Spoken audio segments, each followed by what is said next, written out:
Hello, hello, j'espère que tu vas bien, j'espère que tu es en forme. Alors, tu as peut-être créé ta boîte, tu prends des décisions, tu signes des contrats, tu travailles plus que tout le monde, tu es le plus costaud. Mais laisse-moi te poser une question assez simple. Si tu disparaissais pendant 15 jours, 30 jours, est-ce que ta boîte, ton entreprise continuerait vraiment à fonctionner sans toi normalement? Est-ce que ça va pas se casser la gueule? Donc, si la réponse est non, sache que tu n'es peut-être pas un CIO. Tu es juste l'opérateur, l'exécutant principal. Et la différence entre les deux, elle est juste fondamentale. Beaucoup d'entrepreneurs, malheureusement, confondent statut et rôle. Créer une entreprise ne fait pas de toi un CEO. Ça fait de toi un fondateur. Tu vois ce que je veux dire? Un CEO, c'est autre chose. Un CEO n'est pas celui qui fait tourner la machine. Ça, c'est l'exécutant. Un CEO, c'est celui qui conçoit la machine, c'est l'architecte de l'ensemble du système. Or, la majorité des entrepreneurs, malheureusement, restent coincés dans l'exécution, coincés dans l'opérationnel. Tu gères les clients, tu vas corriger les erreurs, tu vas prendre des appels urgents, notamment avec des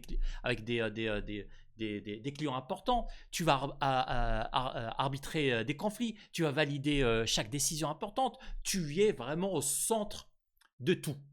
Tout passe par toi.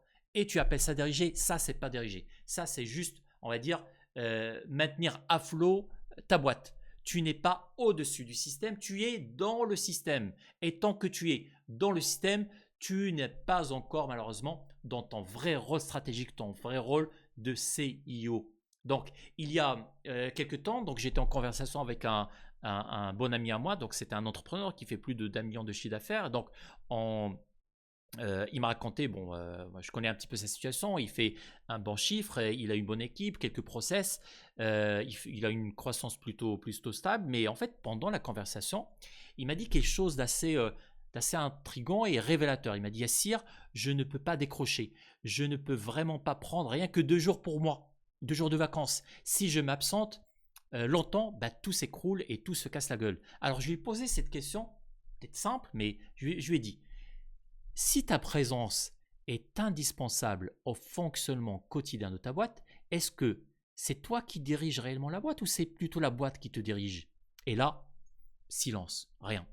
Ce n'était pas en fait un problème de compétence, ce n'était pas un problème d'effort, c'était un vrai problème de rôle, de posture. Il avait construit toute une activité, toute une organisation qui dépend entièrement de lui. Ce n'est pas une organisation autonome. C'est exactement le piège dans lequel malheureusement tombent énormément d'entrepreneurs, même les plus chevronnés, même les plus matures.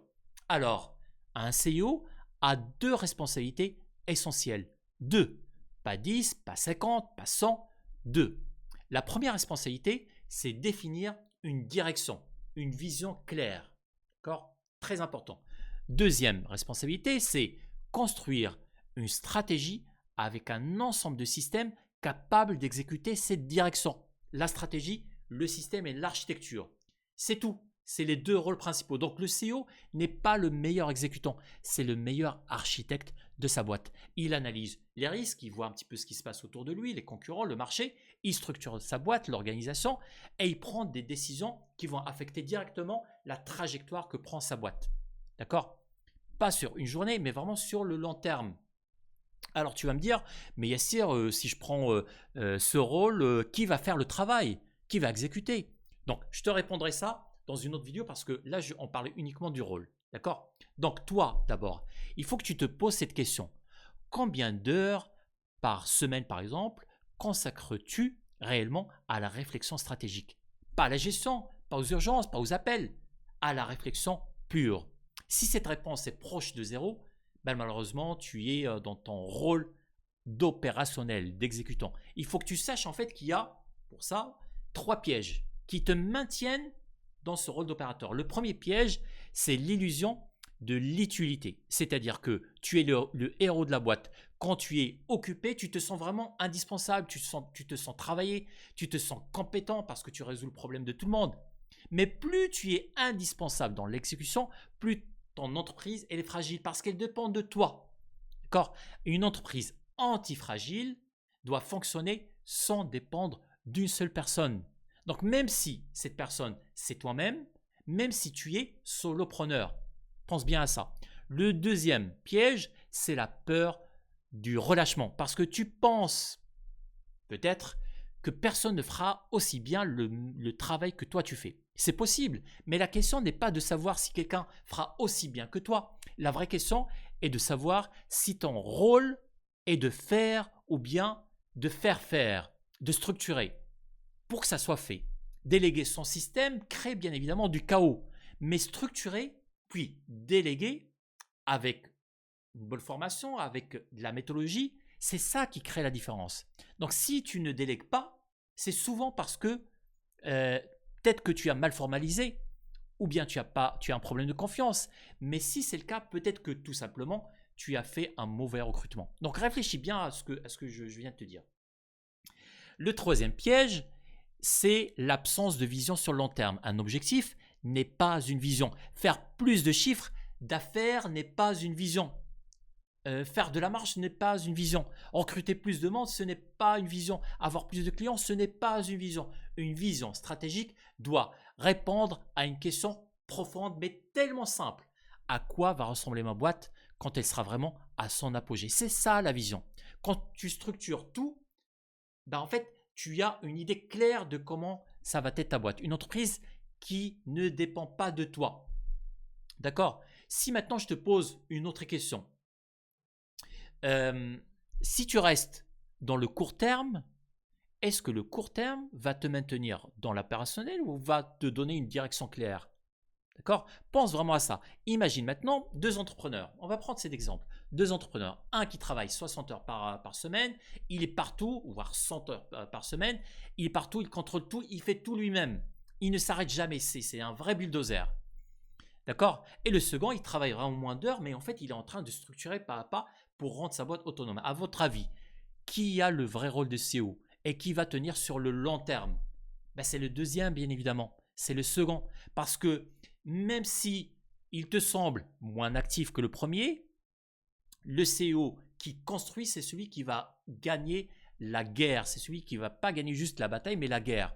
Parce qu'en fait, un vrai CEO ne se mesure pas par le temps qu'il passe, mais il se mesure par la solidité de l'entreprise qu'il est en train de construire.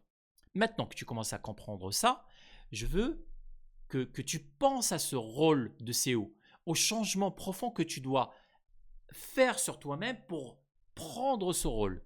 D'accord? Donc je vais te donner trois clés. Donc la première chose, c'est qu'il faut que tu bloques du temps pour toi par semaine. 2 heures, 1 heure, il faut vraiment, sans téléphone, sans rien du tout, juste réfléchir à restructurer ta boîte. La deuxième chose, c'est il faut que tu définisses les tâches qui sont répétitives, qui sont aussi une invitation à créer des systèmes, à formaliser, à systémiser. Et la troisième chose, c'est analyser les problèmes qui sont récurrents. Parce que, encore une fois, c'est une invitation à restructurer ta machine, à la rendre antifragile et pas fragile. D'accord?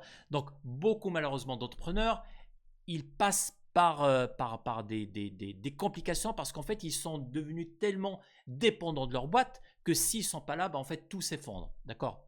Donc, le jour où tu comprendras ce travail, qu'il n'est pas à toi de le faire, que tu dois réfléchir à qui le donner et comment le donner, tu deviendras vraiment un CEO. Donc, c'est un problème de posture. D'accord? Il faut que tu arrêtes d'être au centre de ta boîte. Tu dois construire quelque chose qui dépend sans toi, qui ne dépend pas de toi et qui fait en sorte que tout soit automatisé. En tout cas, la majorité de tes process. Donc, être un CEO n'est pas un titre sur LinkedIn. Ce n'est pas un CV, sur une ligne sur un CV. C'est une vraie fonction stratégique.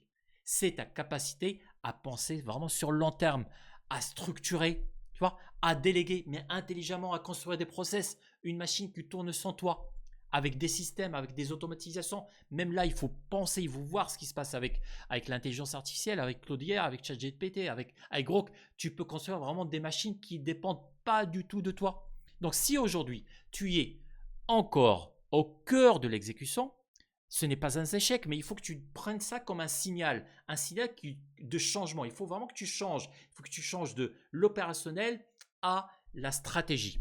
Donc, parce qu'il ne faut pas que ça dépende de toi. D'accord? Donc, si cette réflexion t'a fait prendre conscience, en tout cas, c'est ce que je te souhaite réellement, et que tu es encore trop dans l'opérationnel, la question que tu peux te poser, c'est maintenant comment faire pour pas travailler plus, mais comment faire pour structurer différemment. D'accord? Donc, il y a un outil qu'on a conçu qui s'appelle l'audit d'entrepreneur anonyme qui te permet en fait d'auditer ta boîte pour voir effectivement où sont les foyers où que tu peux structurer, que tu peux transformer en système. Donc, pour gagner à la fois en temps, mais aussi en liberté pour que tu reprennes ce rôle vraiment de CEO. D'accord? Donc, peut-être, j'espère que cette vidéo est ta première étape dans ton changement. En tout cas, c'est ce que je souhaite pour toi. Et je te dis, j'espère que tu as appris encore pas mal de choses aujourd'hui. Et je te dis à très bientôt. Ciao, ciao, ciao!